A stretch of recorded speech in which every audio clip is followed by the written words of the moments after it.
Assalamualaikum, I am Wahida and today I will be presenting on the English intonation. The contents of my presentation are the definition of intonation, its form, function, tone and tone languages, complex tones and pitch height, functions of English tones, and lastly, tones on other words. Without further ado, let us start. Based on my readings, intonation can be defined as the melody of speech. We study intonation by looking at how the pitch of the voice rises and falls and how speakers use this pitch variance to express meaning. Usually, we will describe this pitch as high and low, but we also have other few ways to describe it, such as light to heavy and left to right. It is important also for us to have a listening skill to help us identify the speaker's pitch and decode what does it means. It is not easy, of course, but it is possible to learn. When we talk about pitch, someone might think that, we will investigate all aspects of speaker's pitch, but no, we're only interested in pitch that carry linguistic information. This is because a person's voice while driving a car in a bumpy road might make a lot of sudden rises and falls, but this is something that the speakers cannot control, and it does not bring any meaning at all. It is just bound to happen. So, it is important for us to know that people have a full control over their own pitch, and they will use variation of pitch to deliver specific meaning. Moving on to our next point, which is the form of intonation. In this section, we will learn new term, which is utterance. Utterance can be defined as a continuous speech that begins and ends with a simple pause. We will look at the intonation of one-syllable utterance, which are very common and actually a good example as an introduction to this topic. The two common one-syllable utterances are yes and no. Okay, when we look back at these two words, we notice that we actually have choices on how to pronounce it, right? A person might say like yes and no in a stable manner, which is called as level note, and another person might say yes, no in a rising tone, a movement from a lower pitch to a higher one, and usually in a question manner. And another person might say yes, no in a falling tone, descends from a higher to a lower pitch. These two tones, rising and falling, are known as moving tone. Moving tone is more common in English language. Meanwhile, the level note is not, because the speech might sound unnatural. Next point is the function of intonation. Before, I mentioned that people use rising tone usually in a questioning manner, right? So that is one of the functions. Speakers are said to use tones based on how they want the utterance to be perceived, and it is believed that one-syllable utterances said with different tones would sound different in some way to the listener. And I will explain to you more functions later. Next, the tone and tone languages. In this section, we will learn on how to transcribe the tone, and we will learn how to use the symbol. It is simple. As for level tone, we will use the underscore symbol, and for the falling tone, we will use the backslash symbol, and lastly, for the rising tone, we will use the forward slash or slash symbol. These are the basic symbols that we need to know. And do we have more symbol?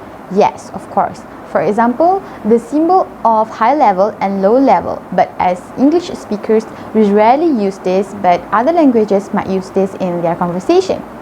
For instance, in several languages, the tone of a word can define its meaning, and switching from one tone to another can totally change the meaning, such as the Mandarin Chinese language.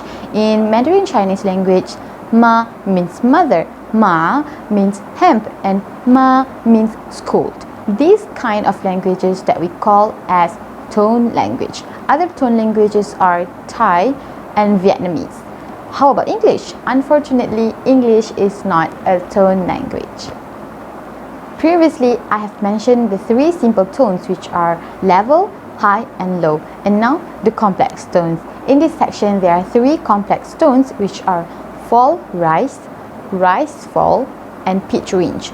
Fall rise means the pitch descends and then rises again. Meanwhile, rise fall means the pitch rises then descends again. The other one is pitch range. Pitch range means the highest and the lowest note that someone used and usually never goes below the bottom level. In a normal conversation, a person would use the lower part of his pitch range, but in certain occasions where strong feelings involve, a person might use an extra high pitch. For instance, a normal unempathic yes might sound like yes, but a strong empathic yes might sound like yes.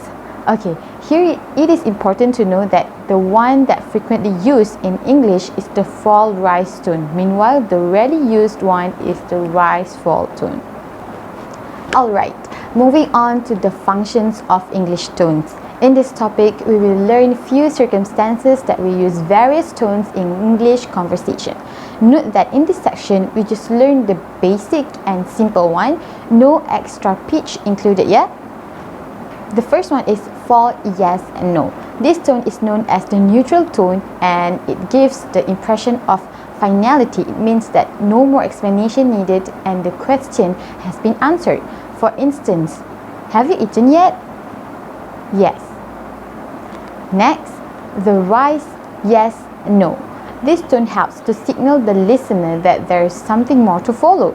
For instance, pardon miss, yes. Here we can see the speaker is trying to catch the listener's attention and the listener gives a feedback showing that she is ready for the conversation. Furthermore, the fall, rise, yes, no. This tone gives an impression of limited agreement. For instance, this room is pretty messy, right? No. Here it shows that the listener is not 100% agree with the speaker's statement. Next, the rise, fall, yes, no. This tone is being used when someone wants to express the strong feelings of approval, disapproval, or surprise. For instance, you would not betray me, would you? No. In this example, we can see that the speaker is strongly denying the speaker's question. Last but not least, the level yes, no. This tone is used in a very restricted context, such as saying something routine or boring. For instance, when the teacher called out the attendance name list and the students will respond, yes, yes. Very monotone, right? Alright, moving on to the last section of my presentation, the tones of other words. Since the beginning, the only examples that has been given is yes and no. So in this section, we will try to analyze tones in other words. It is important to highlight that in words that has many syllables, or we call it as polysyllabic words, we will give the tone to the stressed syllable. Remember, tone mark is equal to stress mark. Alright, these are the examples of each tones that we have learned. First, for fall. Stop. Again. Next, for rise. Really? Tonight? The next one is for fall, rise. Nearly. Perhaps. And lastly, rise, fall. Lovely. Immense.